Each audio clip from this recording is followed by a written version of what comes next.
Welcome to Inside the Game on the National Soccer Network. Now, here are your hosts, Jonathan Turner and Nathan Wangler.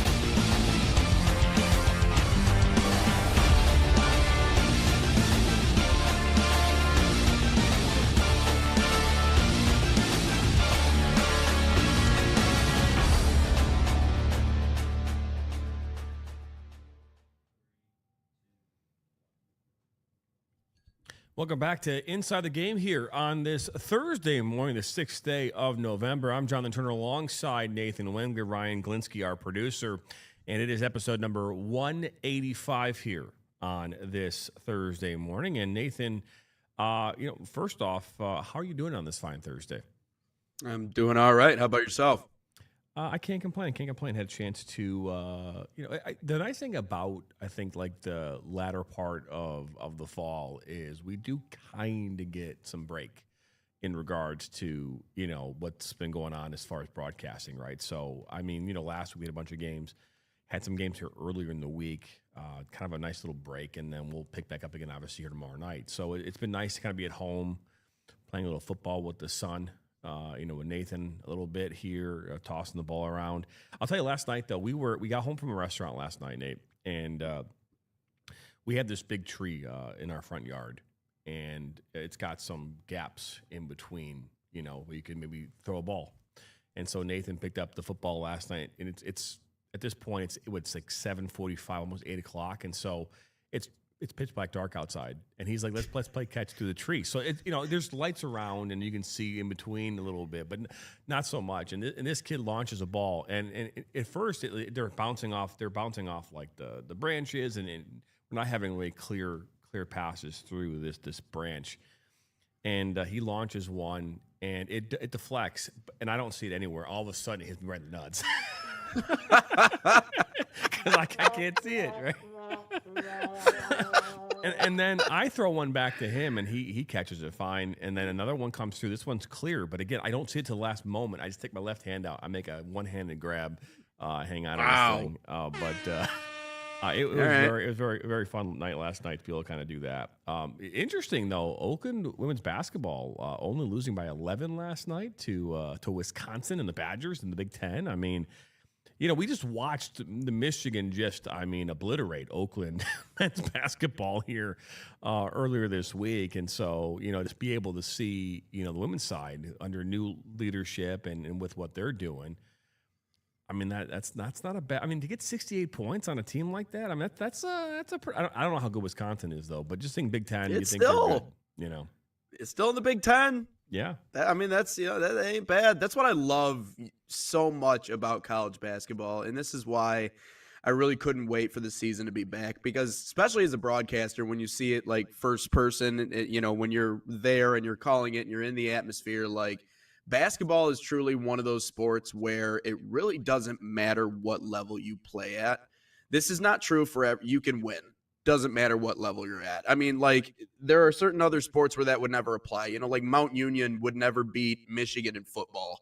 There's other sports. Even baseball is a little bit more, that's a little, but basketball is the one sport where if you can shoot and if you can rebound well, anybody's got a chance to win. So that was cool to see them, put on that performance. And I was just telling Ryan about, I don't know if you remember the name Maryland Baltimore County from the NCAA tournament. They were the first 16 seed to beat a number 1 seed once upon a time. I believe that was one of the Virginia blunders, one of many. But I was just telling him that they just beat up on Penn State yesterday. So that's the great thing about basketball is, like, even if you're from the Big Ten or one of the bigger schools, Big East, ACC, whatever it is, there's still some little school out there that if they can shoot, they can shoot. And good on Oakland for putting up a fight. But no, that's funny about the tree and throwing the football. I feel like Nathan is sometimes like your own personal karma, JT. I feel like he's just he's just it's just always there to give you a hard time, man. Even if he's not trying to, he's still hitting you in the nuts with the football. So yeah, it's you're having fun with that one. Yeah, no, I my parents remind me that of all the time. He's he's a good kid, but my parents are they're very much reminding me of the fact that I was a little bit of a shithead myself in my teens. It's coming right back around, dude. Back. I'm just saying. Bianca will oftentimes say, "That's your son." I go, "Yep." I mean, yes, he is. Yep. He is my son. But no, I mean, hey, I mean, he's got an arm on him. It's funny because he came to us and didn't do so well in school this fall. Nothing. It's not terrible, just compared to what he's done in the past. And we last fall he played football and he had some fun with that. And he opted to not play football this fall and not to do any sport. And Bianca and I both looked at him like about 4 weeks ago and said, "You're playing a sport this winter. We want you to do something." And this kid has the following options. He's got swimming, basketball. There's some volleyball thing they're doing in the spring. That's obviously not an option right now. I think wrestling's in there too. And then powerlifting is a club. Now this kid weighs all of 122 pounds. I mean, he's like his dad. He's got no muscle. So he chose powerlifting. Hey man, but you got to start somewhere. That's pretty badass. You do. He's got waiting for this kid to walk in with a milk carton full of water, a milk jug full of water, and they have like 19 pieces of chicken every day for breakfast. nice thing, yeah, exactly. Or like 12 eggs a day. But we've got a great show lined up here today. We got some great conversations. We'll talk about NCFC and what happened with them and how they're not going to operate next year in the USL Championship. We'll get into Luis Suarez and how he continues to be the player that he is. We'll also dive into U.S. men's national team. They're expected to release the roster this week and today in regards to who's on this roster for the November camp. We'll get into that and much more here this morning on Inside the Game, number 185. Experience the thrill of the game like never before with NSN's Game Rewind. Dive into full match commentaries enhanced with cutting-edge dynamic graphics, letting you relive the highs and lows of your favorite matches in astonishing detail. Whether it's a championship win or a legendary play, NSN Game Rewind bridges the past and future with a broadcast experience designed to captivate. Call 586-304-4405 and start watching today.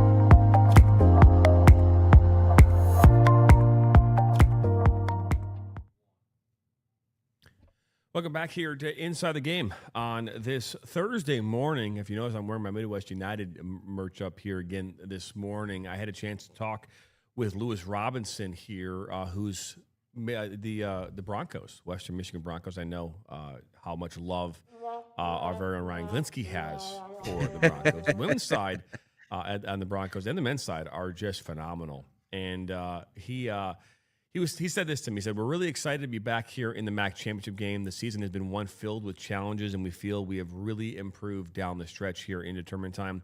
Playing a tournament like this and events like Friday at historic Columbus Crew Stadium is always a privilege for our program, and we're going to make the most of it and enjoy every moment." And so they are obviously relishing in that moment. Again, they've been there obviously quite a few times here over the past number of years. On the flip side, Ryan, it is my understanding that Central Michigan has relieved their coach of his duties on the flip side here in that Central Michigan, Western Michigan kind of back and forth. Yeah, they just fired Jeremy Groves, head coach, and they're currently on the lookout for a new coach over at Central Michigan. And I'm sure we can possibly get whoever that coach is on the show as soon as they get hired.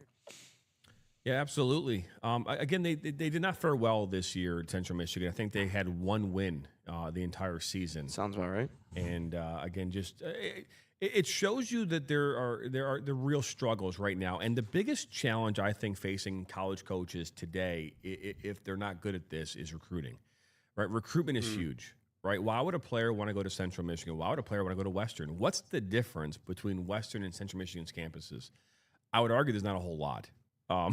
Right, I mean, I'll also add that CMU lost, I think, 16 seniors from the year before, which was the most in Division I. So, yeah, there's gonna be a little bit of a setback when you lose that amount of seniors and players. So. Well, yeah, but again, it's the coach's job to make sure that they have a well-rounded roster, that you don't lose 16 players. Now, that, again, recruitment's a big deal in college sports, and so not saying you can't have 16 seniors, but again, with the roster sizes the way they are, you should be able to have 8, 4, and 4, and kind of continue to build, right? And so recruitment's huge. And what we're seeing right now out of Oakland University in the Horizon League with Devin Savosic, right? That team made their way for the first time. He's only in year 2. They finished 6th in the Horizon League, got their way into the Horizon League tournament. They won their first matchup against Youngstown State. They did so 1-0 on a golden goal here on Sunday. And now they're playing in the Horizon League semifinals here today. And so, I mean, and once you get in the tournament, anything can happen. It's just getting there. We've seen that time and time again. So it's really cool what Western's doing. It's cool what Oakland's doing. Oakland's men's program is playing here on Sunday at I believe it's 1:00. They're playing. They're the 6th seed as well in the Horizon League. So, but both teams making their way in. So good for them. And we'll continue to provide coverage of those as well. But let's dive here into North Carolina FC. North Carolina FC calls USL Championship their home. At least they'd used to up until here this week, where they made an announcement that they're not going to play in 2026. Ryan, go ahead and let us know what this is all about. Yeah, North Carolina FC has told its players it won't field a team next year. Mind you, they are currently still in the playoffs and play Rhode Island this Saturday in the semifinals of the USL. The club did apply for USL League One membership for 2028. Their current USL membership expires this year, and NCFC is still looking for a stadium solution. NCFC owner Steve Malik said, "This is not a goodbye, but a step toward building an even brighter future for the sport we all love." And I don't know if you guys agree with me or not, but it just kind of feels like we're going to take a break for a couple of years and see what the heck happens in the USL and go from there. Yeah, I mean, they have to get up to code. I mean, in order to be a part of it, but that is also a part of it too. But I think, at least from what I've been reading into it, there's that component of it. I don't know. JT, looks like you got a feeling on this. That's just a feeling. I can't believe that it's okay. I mean, you're trying to play in the next level, and you need to take a break in order to do that. Like that makes no sense to me. I can't think of a team in recent history, and we've seen the likes of Louisville City, right? They were a former team that was an expansion team, right? We've seen Nashville, an expansion team. I mean, these were teams that came about and they were created, and I think Louisville City actually was in the USL Championship, if I'm not mistaken. Now there's still Louisville. There's Louisville FC. But there's a couple teams that were in USL Championship that made their way into the MLS as expansion teams, if I'm not mistaken. Do some research on it. I'm just curious if any of them took a break leading up to it, right? We're going to take a break. We're going to take a step back and read. My only issue with this is how are you supposed to claim stability and financial backing if you can't even be there for next season? I don't think that is the claim. I think they are kind of struggling in a few different ways, and at least from what I'm seeing in the ESPN write-up, they're talking about Steve Malik, who's owned the club since 2015. He also owns the NWSL's North Carolina Courage, and he's been attempting to build a soccer-specific stadium in Raleigh that could be shared by both the teams since I think it was like 2019. But despite some getting approvals as well as acquiring the needed land, so far Malik hasn't been able to secure the needed public financing for the stadium project to move forward. So that's a big question mark for them, right? Because especially if you're going to be a part of that top level, right, there are certain standards you have to live up to. One of them being you have to have a place that's actually designated for that team. Really, you could have both teams share it, as the article is talking about, but you need something like that. You can't just, be playing in their current situation. Clearly, it's not supported for it. The other thing that it mentions in here is that the men's team has also been plagued by poor attendance, averaging just over 2,500 fans per game during the regular season. By the way, that's 21 out of 24. It's crazy to think that's not even last in the USL Championship. But NCFC drew just 2,000 fans last weekend's playoff game against London United. So maybe there's a feeling that they don't really have the current setup to support being successful at this level in the USL. Maybe that's the feeling. But again, and Ryan, I know you did some research here just a moment ago. What did you come up with as far as teams that have made the leap? Based on this, I think there's 4 or 5. FC Cincinnati back in 2019. There you go. Nashville in 2020. Orlando in 2015, who was the first one to do it, and then other ones would include. No, those were just expansion teams, but no, only three. Okay, actually, I should so say. 3 teams have. I remember FC Cincinnati very vividly. They had an unbelievable fan base. They still do, right? And they were drawing thousands of people to their games in the USL Championship all the time, and so. I almost feel like this is almost like an empty promise. Like, all right, guys, we're gonna take a step back. We'll be back in a couple of years with League One, with a Division I program, and it's like quotation marks. It just doesn't add up. Again, if you're trying to create a Division I, and granted, that means maybe they move out of North Carolina, out of Raleigh. Maybe they move someplace else, right? Maybe they move someplace where there's more fans. But I find it hard to believe the capital of like women's soccer, which is was it Durham, North Carolina, where UNC is located, they can't draw fans to these games. I don't know. There's something fishy here. It doesn't make any sense. And I know what they're saying in regards to the media aspect of this, but to take a step back is, I think, the nice way of saying we're not going to be around here in a couple of years. I don't understand how you can make the leap to Division I if you can't fill the stadium you currently have. And then number 2, you need money. I mean, money is a big factor in all of this. And most USL championship teams do not make any money. They are losing money every year. As part of this process, and so I'm curious to see how this kind of like shakes up, but it just doesn't. Something seems fishy here.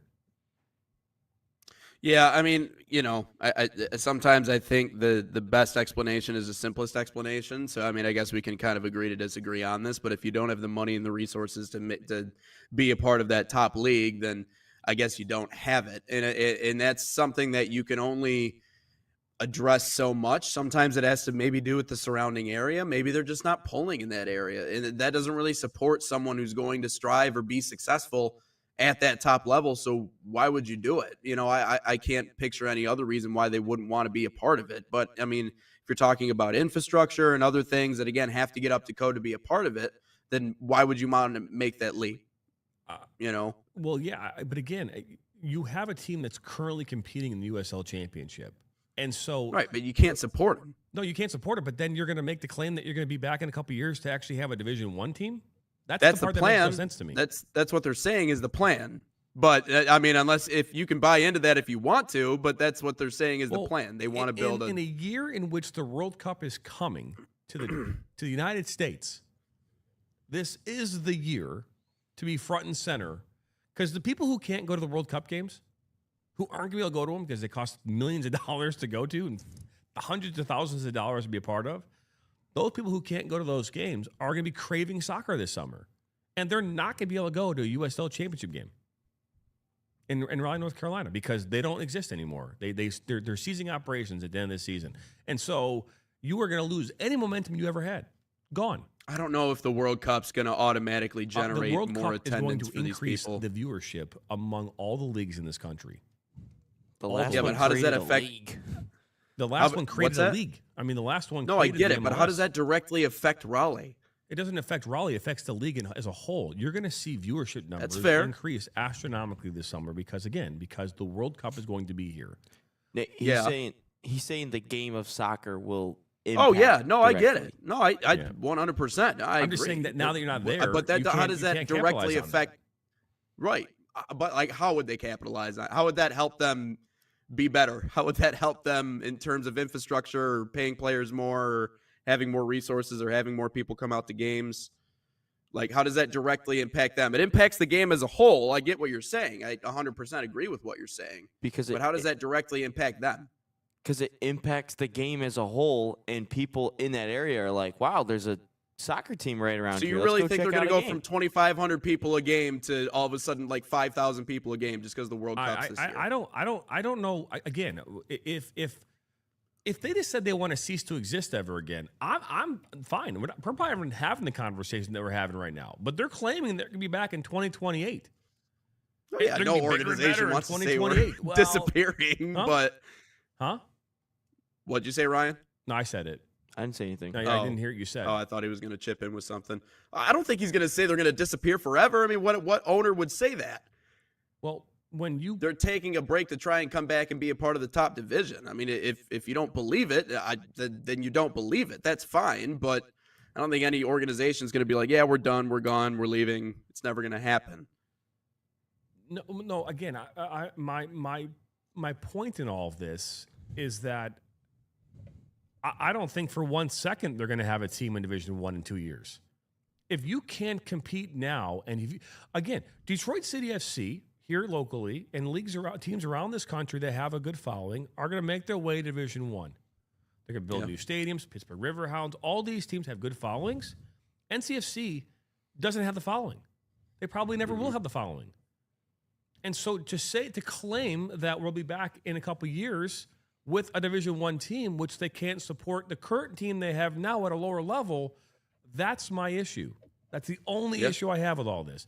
And again, if your goal is to get to that next level, you don't take a break. You double down. You go find more investors. You do more marketing. You do whatever you can to survive to get to where you want to go. You don't stop. And so from my perspective, you lose momentum, you lose continuity, you lose everything. And then what? All of a sudden with a magic wand, we're going to be back in 2028 better than ever? No, I find that to be fair, I feel like they're pulling this almost like a joke, but It does feel like a stretch. Time will tell. Time will tell. Yeah. But I Does don't feel think like in a stretch. history of ever has there been a team that was once a team, then disbanded for a couple of years, came back and was a professional team. I'd love to know if there's any data to support that anywhere. So just curious. We'd have to look. I mean, expansion teams wanting to expand into higher levels, taking a break. Teams moving cities. I don't know about a team coming back though. I mean, moving interesting. cities, you already have a fan base, but again, Yeah. leagues as a whole have fan bases. Major League Baseball moves a team someplace, people are going to take notice. NFL, same thing. The USL Championship is a league that people are aware of, but that wouldn't move mountains if you expanded and moved to another. It wouldn't do that. It doesn't have that kind of following. It has a following, but not the kind of following that would make that.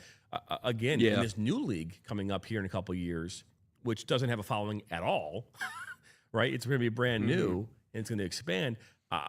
Anything is possible. I think if there's a hope of this thing, it had to be rebranding and a whole new team. But again, time will tell. Yeah. Time will tell. What else we got, Ryan? We got a couple other things to talk about. And this one is for our guy, Nate Wengler, his favorite player of all time. Luis Suarez is, shocker, suspended again. I don't even know how many times this guy's been suspended in his whole career, but he's suspended again. I think this is twice in like 3 or 4 months. He's been suspended for Inter Miami's Game 3 playoff match against Nashville by the MLS Disciplinary Committee, which I think is really dumb that they even have a 3-game playoff system in the MLS. But Suarez kicked Andy Najar, if I mispronounced that name, my apologies, back in the 71st minute. Miami sent an appeal but did not win. Game 3 is Saturday night, and all Suarez did, for the people at home that did not see, he just kicked Najar off. The ball wasn't even in play or in his vicinity, and Suarez just kicked the dude in the box and is now suspended. So classic Luis Suarez. Sometimes all it takes for bad people to succeed is for good people to do nothing, guys. And the MLS was the good guy this time around. They decided to take action. And you brought up that stat a little bit earlier, Ryan, and I'd be interested for you to maybe read it off for the people live here on air about how he's missed more games due to suspension than due to injury in his career, which is just fascinating to me. Oh, in the MLS? But the fact, in the MLS. Well, in totality, he has missed 67 games in his career over being suspended. That's amazing. 67 games. So That's amazing. yeah, Hey, I like him now. I like him now. I'm not going to lie. I like Suarez now. 67 games. That's actually what he was aiming for. He knew he was on 66, so he's like, oh, man. So back in like I got 2010 when he first started getting suspended, he knew what he was doing. We're out. Everyone's out here playing checkers. This guy's out here playing 4D chess.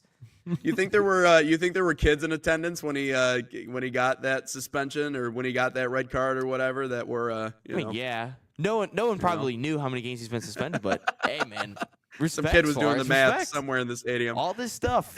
yeah. I think everybody knows a dirty player when they see one, and so Brad Davis in you know, Wisconsin. I mean, you just know, and so. What do you again? We talked about before about like coaches and players, getting into the headspace of Luis Suarez, and then getting this to be a thing. That should be the goal, I would imagine, of every team facing off against Inter Miami, right? Trying to get into that headspace, because then what does he do? He has proven time and time again that he cannot control himself. You can call it dirty. You can call it undisciplined. You can call it a lot of different things. I would lean more towards he's just a dirty player. You can talk about how excited he gets and how energetic and, intensity and all that kind of stuff. But, there's a lot of players out there that will run through you that are not dirty. You know what I mean? They're just physical players. This is not a physical moment. This is not a soccer action. This is someone being a dumbass. And he's proven time and time again that's exactly what he is when it comes to his emotions. And so, as much as I love Luis Suarez and what he's been able to do with the soccer ball and score goals and what he's been able to do, for his home side on the international level and for leagues around, and what he did for me when I played FIFA when he was in FC Barcelona. Because that clearly helps with you. But he's just a dirty player, and to be fair, the sooner that Luis Suarez is no longer on the field, probably the better it is for everybody who plays. Well, and I think the bigger message here, and I'm happy to say it, is that the MLS did what they needed to do. Like, they got that appeal from Miami, and they went, no, like, he deserves to not play in the next playoff game. Like, that's cool to see. Like, I remember after the spitting incident, when we all kind of revisited that, and we saw what the punishment was, which was, I forget what it was, but it was a big nothing burger for Luis Suarez, like a game suspension in the following tournament or whatever. I forget what it was, but it was nothing. And we talked about that and how, the MLS caters to their golden child, which is Inter Miami, which is Lionel Messi. But that was not the case in this specific situation. They saw what happened. They handed out the suspension. It is a playoff game, right? So it's a playoff match. So this one means a little bit more than some of the other ones. So I love the fact that the MLS actually had a backbone and was willing to do something about this. And I mean, we know what his character is, and it feels like a last strike kind of situation. You know what I mean? Like, he's always just one thing away from the MLS being like, at least now being like, all right, dude, like, you gotta, at least and one I think game. too, Nate, is that when you're a player like him, you don't get the benefit of the doubt anymore. Right? No, that's exactly it. If you look at all this, right, and say, well, okay, so it took him 66 games to get to this point. One more game gets it to 67, right? And so, he does his thing. But there's no benefit of the doubt anymore. You don't know. Every referee in the MLS and in FIFA land, they know who's on that field, and they're like, hey, you gotta keep an eye out. Now, I don't think he received a red card during the game, right? So this was all happening after the fact. He was not disciplined on the field. Is that right, Ryan? I didn't even look. I don't believe a red card was issued, and so this was not on the referee crew. So this is something that happened after the play. It was, I don't even know if it was reviewable, if it was even reviewed, and so. But again, you lose the benefit of the doubt when you're a player that has historically gotten yourself in trouble for dumb shit, And so this is a perfect example of that. And again, the sooner Luis Suarez is no longer playing soccer, it is better for everybody involved. Yeah, For at least the people playing against him, it's going to be much better. Yeah. But I got to put on. Everyone's got to wear a jock strap, cup. They got to wear like armor. Yeah, special things. Maybe a on your little skull ears. cap, so it covers up your ears. Yeah. Goodness, who am I guarding today? Luis Suarez new logo slogan should be "taking a bite out of you" or something like that. So I'm just having a little bit of fun here. So I just searched up Luis Suarez suspension history, and if you go on his transfer marked page, there's 3 pages of just suspension history, whether that's yellow card suspension or for biting. Nate, you mentioned earlier the spitting thing. He got a 3-game MLS suspension plus a 6-game ban from future league tournaments. That one was just for spitting. Okay, so I guess that was fair. But no, it is just a whole bunch of biting incidents. It's the racial abuse he had on Patrice Evra back in 2011, and just a whole bunch of just different stuff. Like, this guy is gonna go, hey, he's making his mark on the world, on the game of soccer and history. But this is just getting bad. Like, this is a game, and I'm confused. MLS has VAR. And it's there to get obvious errors. If that is not a clear and obvious error, how is that not a red card in the actual game?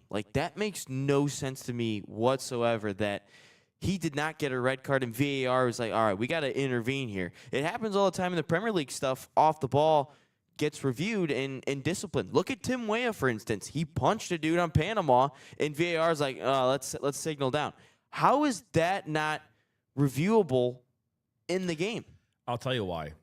Because again, to be fair, in that, and again, the referee's responsibility is to identify, especially in VAR land, it is to identify the serious foul play. This would not be serious foul play. The ball was nowhere near the action, so this would be violent conduct. I don't think there's enough there in this sequence to really, because again, his motions, while they were unnatural, and he did kick this player, I don't know if you could sit here and say that would rise to the level of violent conduct as what we might see in other environments. And so, an obvious punch, right? An obvious kick. This is part of his running motion where he clearly extended his leg.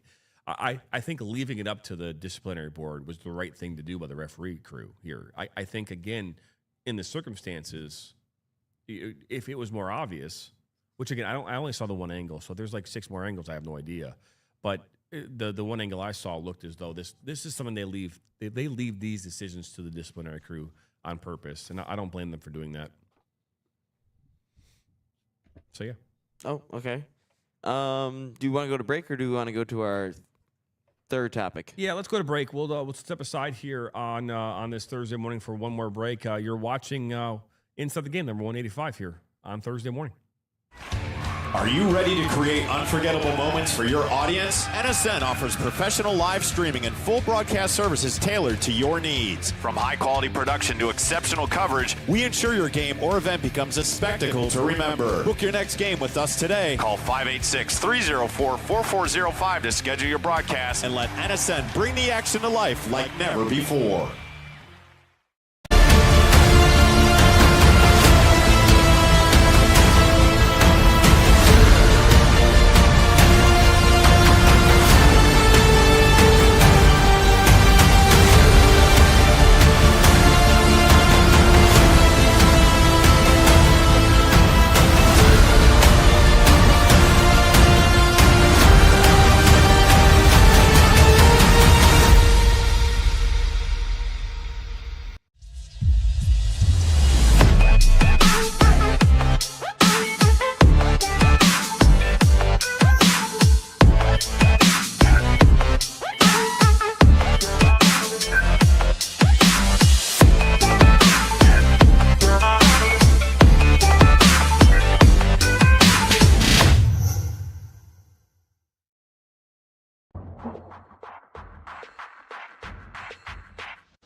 Welcome back here to Inside the Game on this Thursday morning. John Turner alongside Nathan Wengler, Ryan Glinsky, our producer.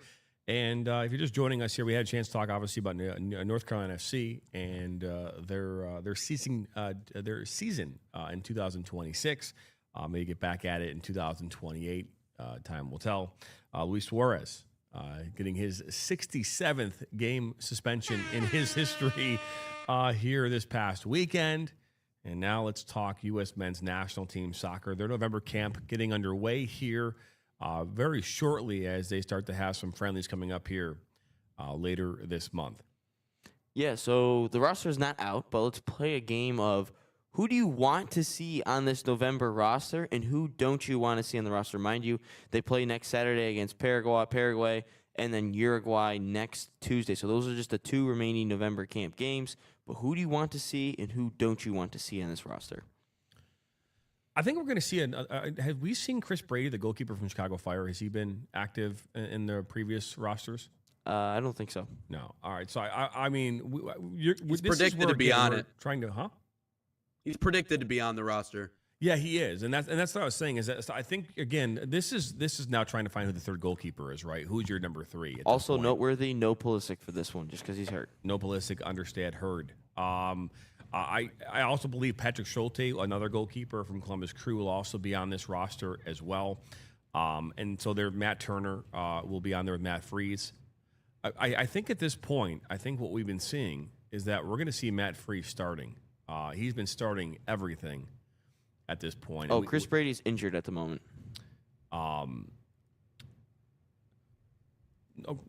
So that's fine.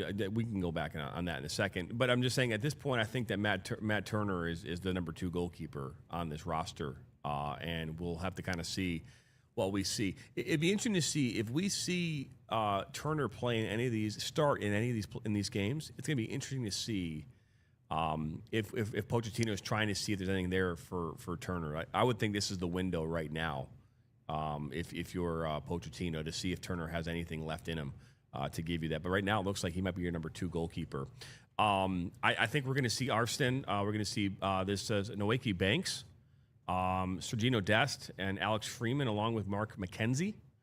Tim Ream, Miles Robinson is my guess. We'll see him, and Chris Richards. Now, granted, Chris Richards, we talked about this a moment ago on a previous show this week. I think we talked about it, about how we misused him here, and there were some issues with Crystal Palace. Isn't that what we talked about?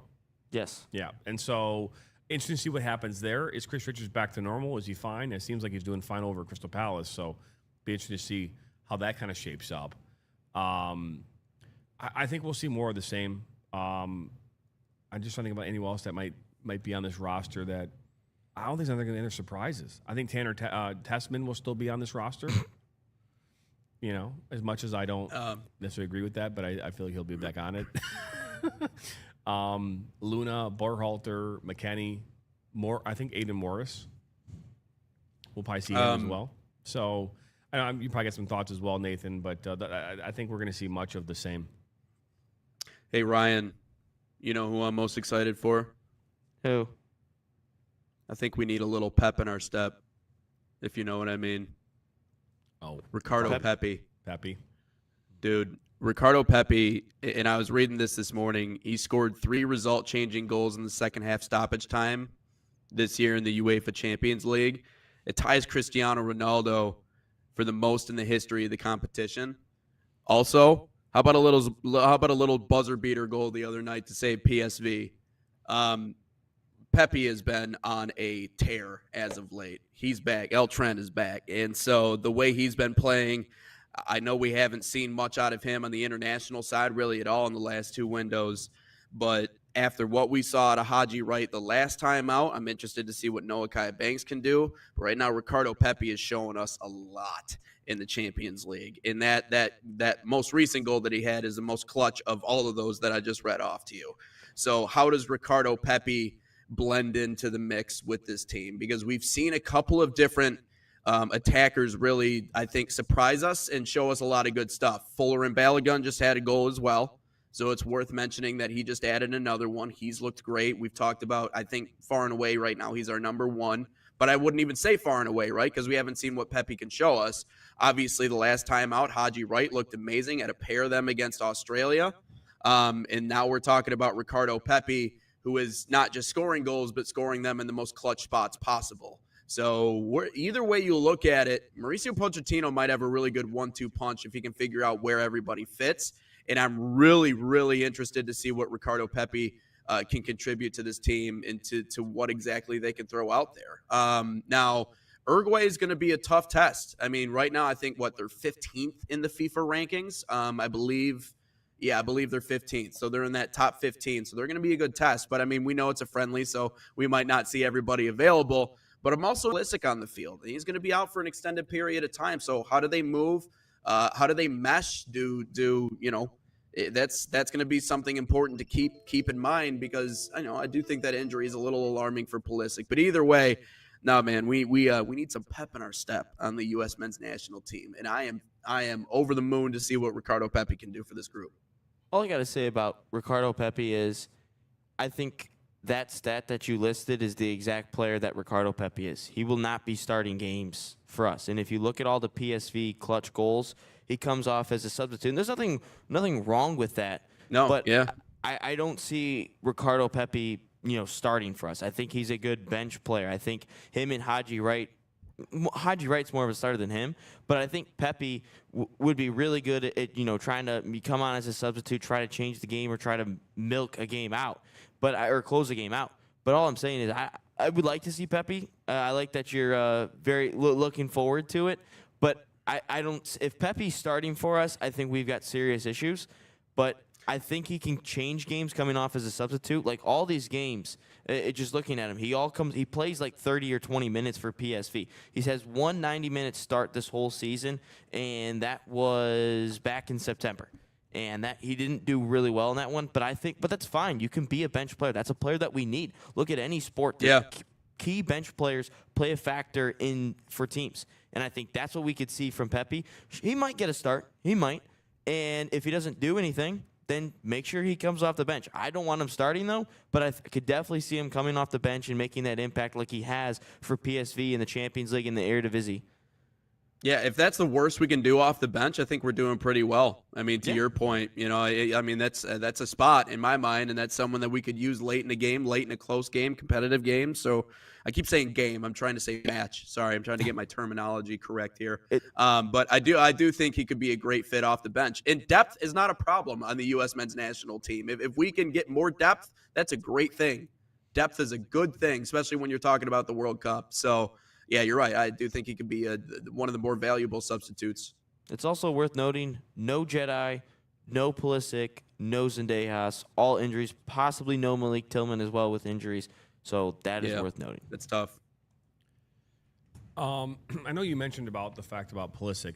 We've seen this U.S. men's national team, without Pulisic, and we've seen what they can do. And I said before that the more we learn what we can do without Pulisic, I think the more we'll know about how this team can compete in the World Cup. Because again, if we're relying on Pulisic, if we're relying on him, I think that we're in trouble.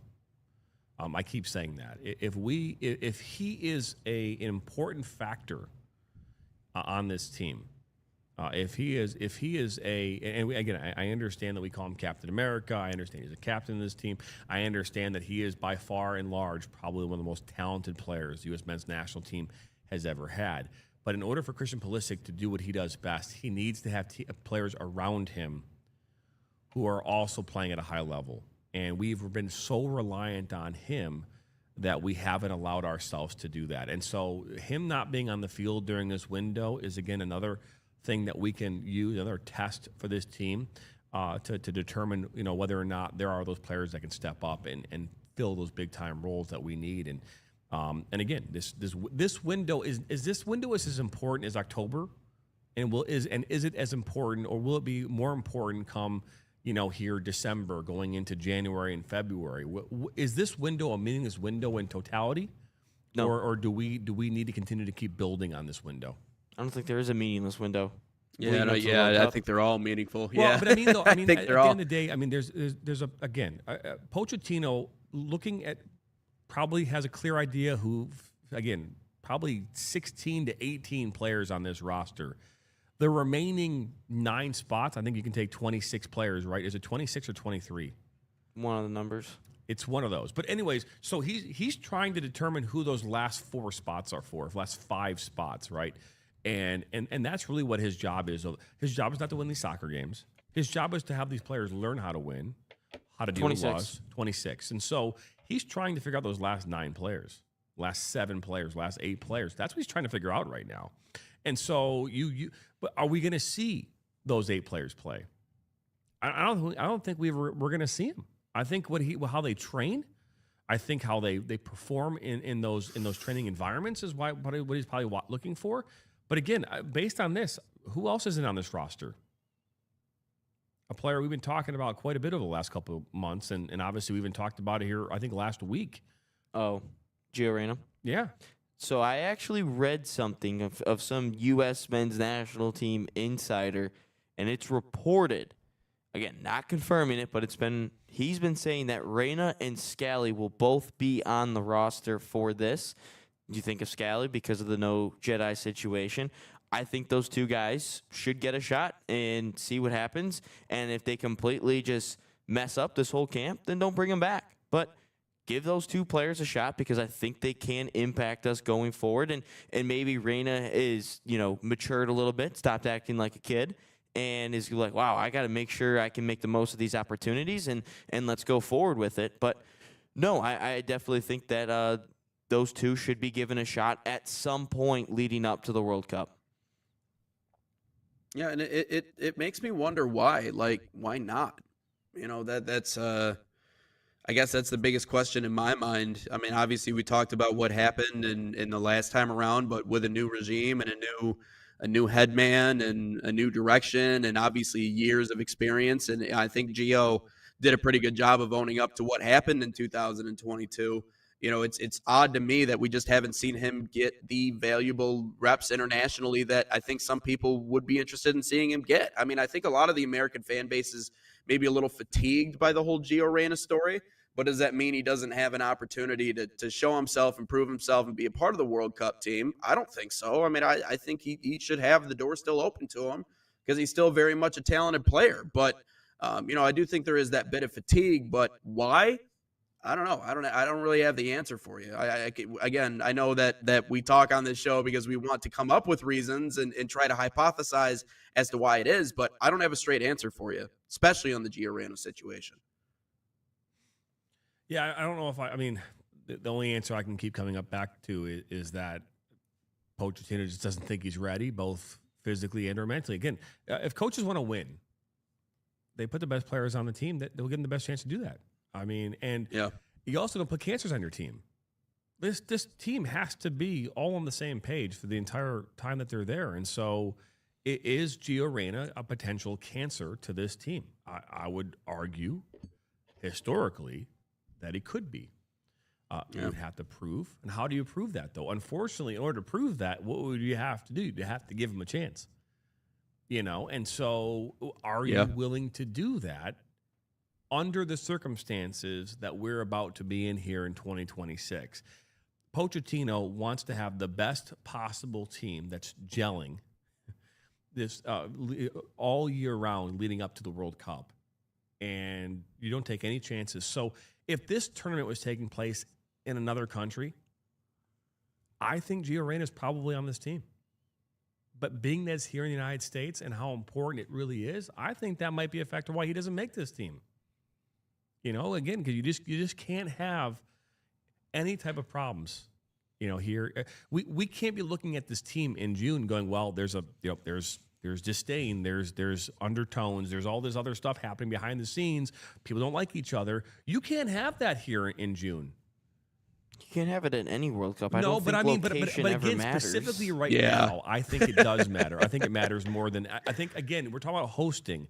And you don't want what you want to have happen is if a team's going to lose, they're going to lose going out there and giving their all. And hey, you lose a game, it is what it is. But you don't want the undertone on home soil to be that there's some kind of an issue between the players. You don't want that. And if he is a player that has done that in the past, do you want to bring that back in?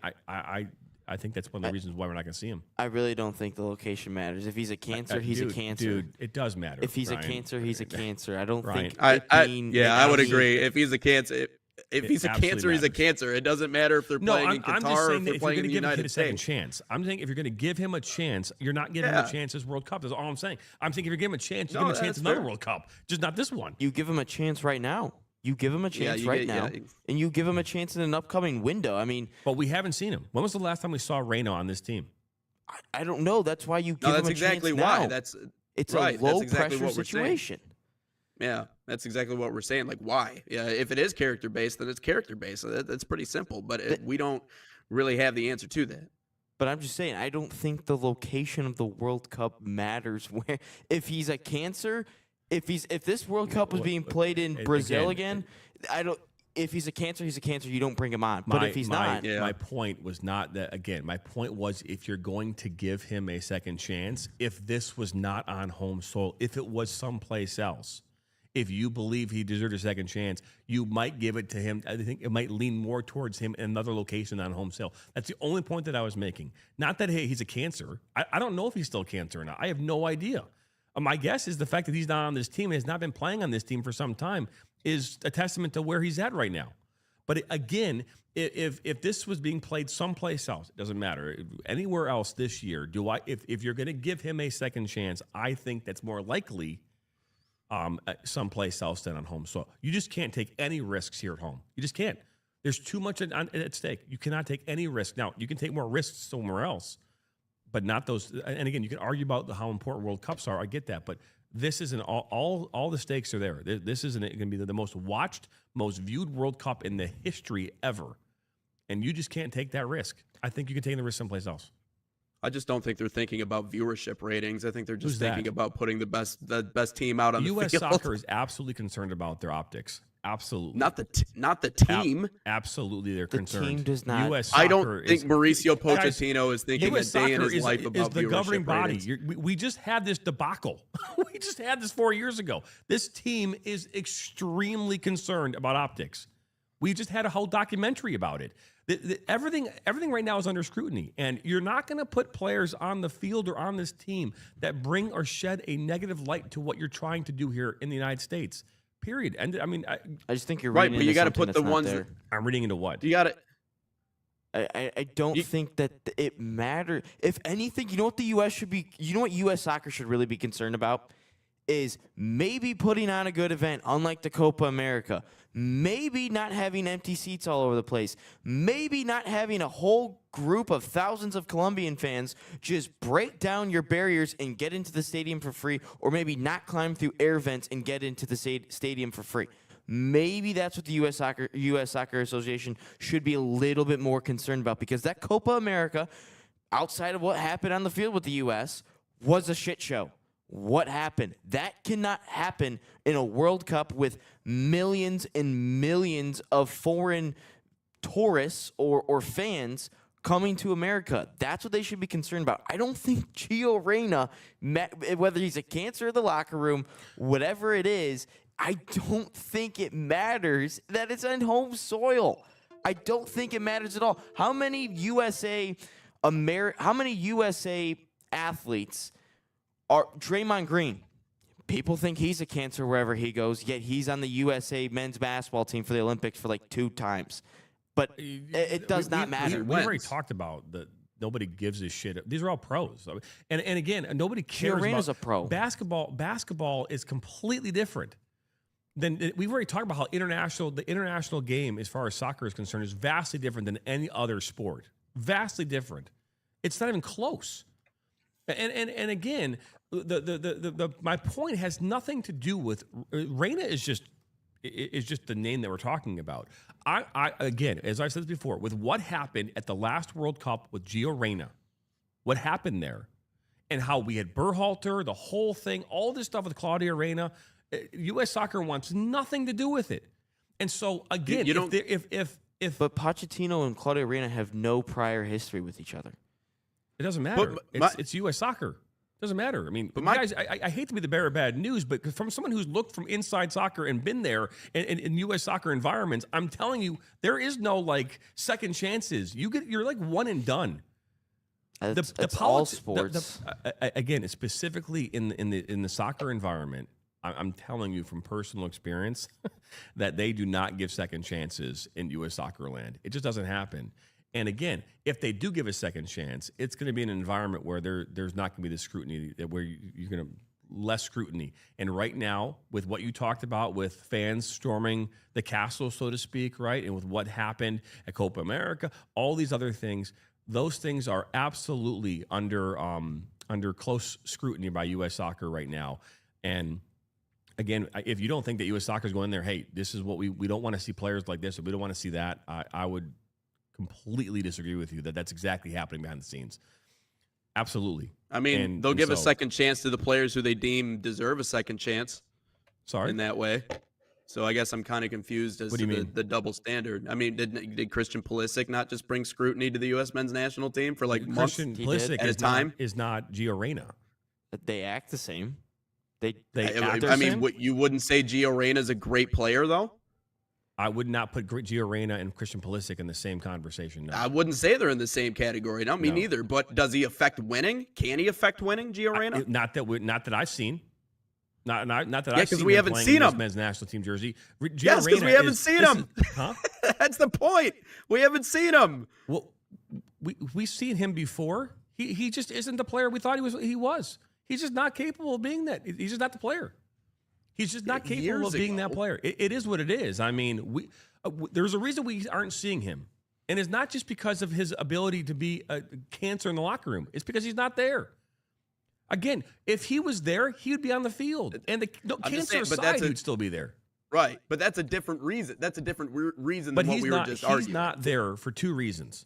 He was also 18. Not good enough, and he's a cancer. Period. Yeah, if he was also just 18. A cancer, I agree with that. You know, if he was a great player, I don't think we'd be having this conversation. If he was out there scoring buckets of goals, we'd be having the conversation. How old is he right now, Ryan? Huh? Gio Reyna's also 22. He was 18 at the last World Cup. I'm saying he matured. We gave Tim Weah a second chance when the dude literally punched somebody on the field and cost us a group stage. Tim Weah literally punched a dude on the field. Yet Tim Weah is still on the team. Gio Reyna, Gio Reyna's dad just... Are you going to compare Tim Weah and his punching a player on the field to what happened as far as behind the scenes and the scrutiny that took place with Claudio Reyna and everybody, all that shit that took place? Tim Weah actively affected the game, a game that we needed to win. What do we say about what do coaches and players always say? Oh, the outside noise is outside noise. That's Berhalter's job to say, that's just outside noise. Let's focus on what's at hand, what's at stake right now. If Gio Reyna, the one thing that he's doing is, oh, I'm so sad. My dad is trying to do it, yada, yada, yada. You know what? There's 22 other players, which was 23 at the time, 23 players on the roster at the time. You know what the 22 players have to say? That's outside noise. Let's focus on the game. Tim Weah actively punched a dude on the field. How is that not different? Tim Weah actually affected the game. Hold on. You're going to sit here and tell me, as someone who's been on a soccer team before, that the shit that happens over here that creates a nightmare for the team, players not showing up on time, or the psychological crap that happens has nothing to do with the game of soccer, is not a factor on the overall team chemistry? Tim Weah losing his cool in a game is different than what happens in a practice or off in some room someplace where you're all participating. They're completely different. And now I'm not disagreeing that costs us games, but players look at that differently. I look at that differently. A player losing their cool in a moment, I mean, that is what it is. But to be this cancer that the whole world heard about, by the way, right? And so again, if this is some internal thing that happens, we're not even talking about this right now. But it wasn't internalized. It was completely put out there in the world to see. And again, if we're talking about him being 22 years old now, that's great. If Gio Reyna was a great player, if he was as great as we thought he would be, we would not be having this conversation right now. Gio Reyna would be on this team, cancer or not, and he'd be playing soccer. But he's not on this team because he's not the player we thought he would be. He's also injured half the time too, so it's not. I'm not. So what's wrong with just giving him a shot here in November camp? No, I'm not saying don't give him a shot. I'm not saying that at all. I'm just saying that if there's a reason why he's not on this team, it's because of that. Because they have not given him a second 75 overall chance rating on FC 25. So I mean, he's got to be in that mix somewhere. Yeah, I think so too. What's his FC 25 rating? for 75. So I mean, he's right there with the mix. You know, Yeah, he's I actually think he might based on be. his You FIFA know, rating, he's definitely in there. Great. Joey Harrington was in the 80s when he was on Madden. Look how that turned out. they got that one wrong. I mean, They got that one wrong. I mean, you know, we could talk Dead about all wrong. the players who had potential. Oh, I mean, does he have the potential to be a great player? Yeah, absolutely. But Still is he? does. He's 22. He's not playing. Yes. Okay, great. But again, as you get to 25 years old, you're going to start being in your peak. You're 22. You should be on the rise. You should not be leveling off. And he's leveling off. I mean, sure, but like every player on this. Oh my God, I forgot about that one too. What's that one? We not going to talk about what Weston McKennie did years ago before the 2022 was World it Cup. on? Oh, That was a distraction. Was it on the team? Was it on the field? What No, happened? his is kind of similar to what Gio Reyna's was. It just involved him and Christian Pulisic. So we have given Tim Weah a second chance. We've given Weston McKennie a second chance. We've given Pulisic even. Pulisic never got a second chance. What does Pulisic need a second chance for? He just made a documentary about how everyone Well, is he so had- mean to him. I mean, Well, that's again, not a. that's the. So we've given every single player in this pool a second chance. Is Weston McKennie Yet better than Gio Reyna? And He more is. important to Gio Reyna? He is. Okay, but, hold on. so- Is Tim but Weah more Weston important than Gio McKennie Reyna? was young too Is when Tim he made Weah that mistake. more important than Gio Reyna? As of right now, yes. Okay, then why are we having this conversation right now? I don't understand this. It's like, I'm Because sorry, but the argument is Dan why can't Orlovsky we give deserved a Gio- second chance, didn't he? He ran out of the end zone as a lion. That's- I mean, what like, are we come on, talking man. Like, about? it's like, This no, is he two did. different situations. He What was are we talking terrible. about? He was terrible. Yeah, what were Why Dan are Orlovsky we was going terrible. to Dan Orlovsky No, to no. Gio Reyna. Nate's right. If we are going to give all these players second chances like we did with Weston McKennie, well, like we did with Tim Weah, like we did with Pulisic with, oh, people said bad things about me, I'm going to make a whole Paramount Plus documentary about it, then why can't we give a Gio Reyna a second chance as well? I don't know why you're asking me this question. I'm not the coach. Or I'm You're not the in one charge of that's U.S. Soccer. You're the one that does not want to give Gio Reyna a second chance. No, what I said is that I understand why he's not getting a second chance because he's not good enough and he's a cancer. Those two things don't equal second chance. If you're good enough, if you're playing great, and you make your team better, you get your second chances. He's not that player. That's what I'm trying to say. He's not good enough.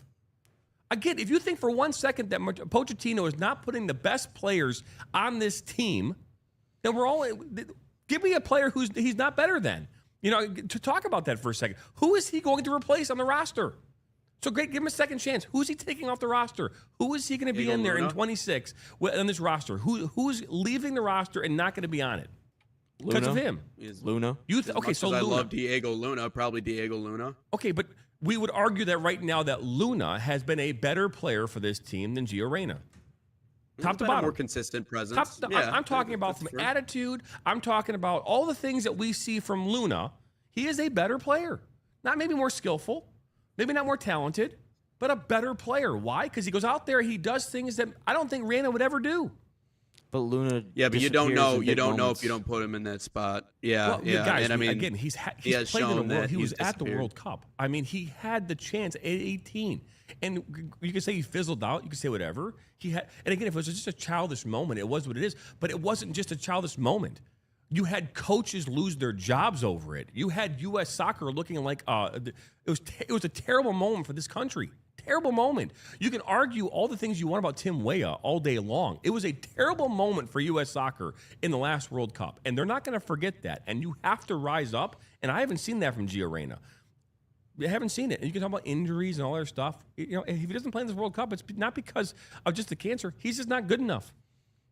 Well, we should have some pretty impressive clips to put out on social media. I'll tell you that. But let's get into question of the day. It's a couple minutes past. We're not going to change each other's minds at all. So let's go to question of the day. But before we do, Salt Athletic, as we've mentioned, is an official sponsor of us here at the National Soccer Network. Use promo code NSN15 to save 15% off. Scan the QR code on your screen or visit saltathletic.com today. And again, this one is for our good friend Nate Wengler as well, because I feel like he might have a good response to this. But what American sports team could be in history does this Inter Miami team just remind you of? Ooh. Maybe go with a recent example. I don't know. Maybe little Kansas City Chiefs. I guess, the poster child of the NFL. I mean, typically we see, they're the focus. We know obviously Patrick Mahomes, I think is, obviously Kelsey and Taylor Swift brings that team to a new level. Well, exactly, right? So in terms of the reputation around the league, the cameras, the jersey sales, the everything else along those lines, I'm thinking KC's probably their closest comparison in the modern sports scene. I guess I don't know. Outside of that, maybe the Dodgers, I guess, simply because they throw their money around and they just get the best players. And then they go out and win, and everyone's like, "Oh wow, look at how great they're doing." And it's like, yeah, they bought the best stuff. They should be winning. Why is this a surprise to anybody? So I don't know. Dodgers, KC, those are probably the two I'm thinking of. When I think about this in the sense, just with Suarez, I almost think the bad boys a little bit, just because of like that whole, It's just because I'm That's true. Just a little bit of the bad boys, right? They put that kind of that blue collar, but they didn't have a nice sweatshirt too. They didn't have a.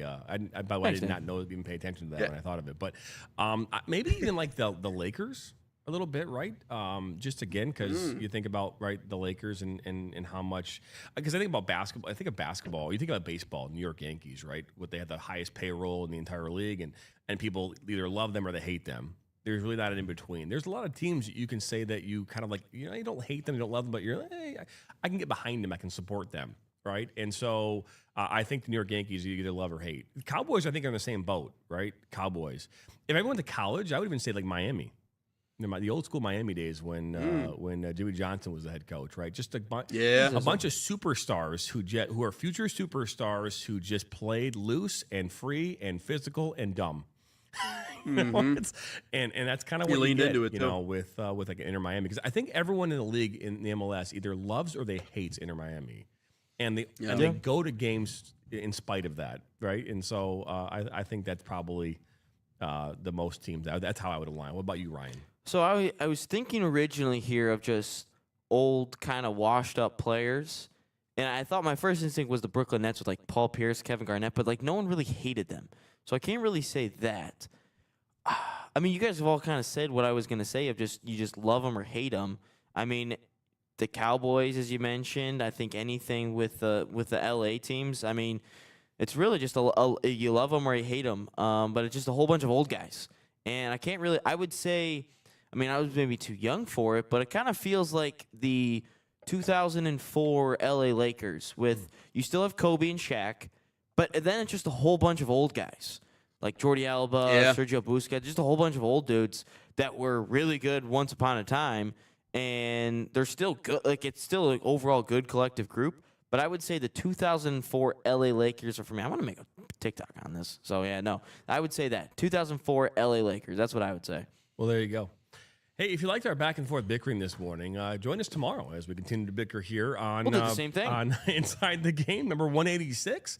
But that will wrap up our show here this morning. Again, don't forget to subscribe, like us, share this with your friends and family. Come back here each and every morning, 9 a.m. to 10 a.m. Eastern, right here on the National Soccer Network. But for Ryan Glinsky, our producer, Nathan Wengler, I'm Jonathan Turner. Have a great rest of your day. We'll be back here tomorrow morning, same time, same place on Inside the Game.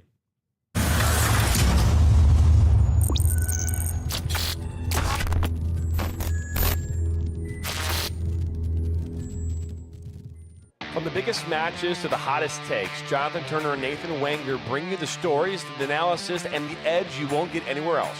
Streaming live weekdays at 9 a.m. on YouTube, Roku TV, Facebook, Twitter, and all major platforms. No filters, no fluff, just real talk, real soccer. This is Inside the Game.